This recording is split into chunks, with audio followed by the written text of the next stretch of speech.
Rain dripped from the edge of the school roof, each drop echoing in the silence of the courtyard. A group of students stood in a circle, their laughter sharp and cruel, like knives cutting through the storm. In the middle, kneeling, trembling, was Elena Marino, the quiet girl everyone ignored. Her hair was wet, her notebook torn apart and thrown at her feet. One of the bullies, Jake, smirked and said, "So you think you can talk back to me, huh? Who do you think you are, breaking my rules?" Elena didn't speak. She just stared at him, her lips pressed tight, eyes dark with something deeper than fear. Behind the iron school gates, a black car pulled up. The engine purred low, men in dark coats stepped out, and every student froze. The car door opened, revealing a man whose very presence made the air go still. He wasn't just someone's father. He was Vincenzo Marino, the most feared name in the city's underworld. And the bullies, they had no idea who they had just humiliated. Elena Marino was a mystery at Street Augustine High School. She never raised her hand, never joined clubs, never argued. She walked alone, ate alone, and left quietly when the bell rang. Teachers liked her, but students didn't know what to make of her. Rumors spread easily in that school. Some said she was too proud, others whispered she was weird. But the truth was simpler. Elena had learned to stay invisible. She had grown up in a house where silence was safer than words. Her father, Vincenzo, had always told her, "Stay quiet, Piccola. The world doesn't need to know who you are. Let them think you're ordinary. Power is safest when it's unseen." And so she obeyed. But in high school, being unseen didn't mean being safe. It meant being a target. Jake Walters was the self-proclaimed king of the school. His father was a lawyer, his mother a socialite, and he walked through the halls like he owned them. His gang of friends followed him, like shadows. One morning, Elena accidentally bumped into Jake in the hallway, spilling coffee on his expensive jacket. It was an innocent mistake, but in Jake's world, it was an insult. He turned, furious. "You think you can touch me and walk away?" Elena quickly bowed her head. "I'm sorry. I didn't see you." Jake grabbed her notebook and flipped through it, laughing. "You write poetry? What is this? Fairy tales about princes and monsters?" He read aloud a line. "The monster wears a crown made of fear, not gold." The students around laughed, but Elena's silence only made him angrier. He ripped the page and crushed it. "Rule number 1, Marino," he said mockingly. "When you mess up, you pay for it. Got it?" From that day, the bullying began. Notes left in her locker. Know your place. Whispers in the hallways.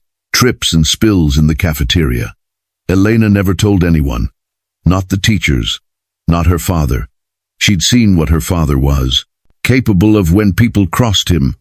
And she didn't want blood on her conscience. But one day, the bullying went too far. It was Friday, the day of the school's charity fair.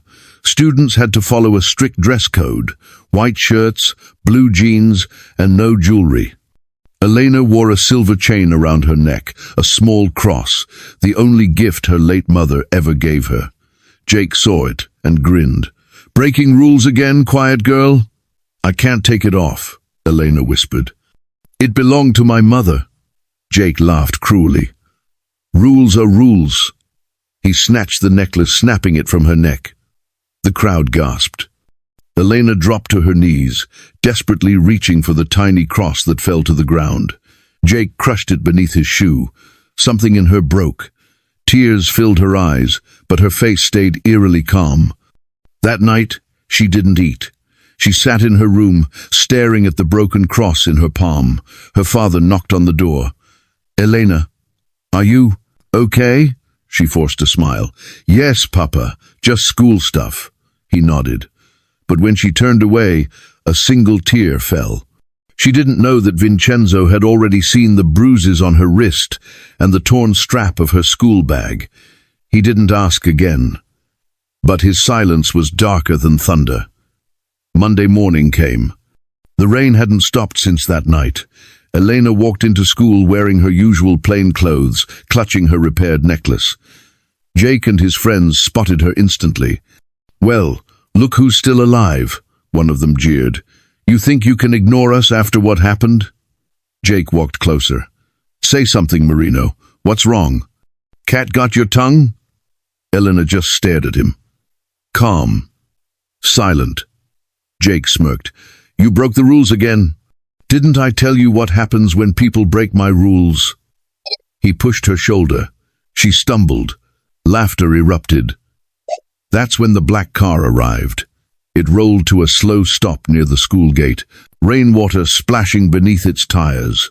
Out stepped Vincenzo Marino, flanked by two men in suits. His presence was chilling, refined, yet terrifying. The principal, watching from the entrance, froze mid-step. "Mr. Marino," he stammered, "is everything okay?" Vincenzo's voice was low, calm, dangerous. "I believe my daughter had a problem here." Jake's laughter died instantly. His friends exchanged nervous glances. Elena's face turned pale. "Papa, please, it's fine." He looked at her, eyes soft. "You've stayed silent long enough, Figlia mia." He turned to Jake. "You humiliated my daughter for breaking your rules?" Jake swallowed hard, trying to stay composed. "Sir, it was just a joke." Vincenzo took a step forward.